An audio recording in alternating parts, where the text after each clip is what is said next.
वक्त गुजरता है और इंसान की जिंदगी का सिलसिला दुनिया से खत्म होकर कब्र में दाखिल हो जाता है।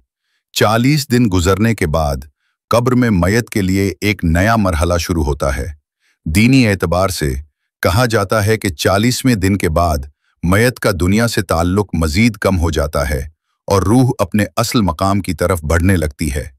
अगर जिंदगी में ईमान और नेक आमाल का सरमाया हो तो कब्र नूर से भर जाती है, पुरसुकून हो जाती है, यहाँ तक कि कब्र कुशादा हो जाती है।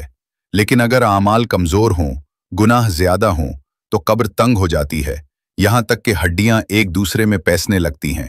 मेडिकल नुक्ता नज़र से 40 दिन के बाद जिस्म के ज़्यादातर नर्म हिस्से मिट्टी में मिलने लगते हैं, सिर्फ हड्डियाँ बाकी रह जाती हैं।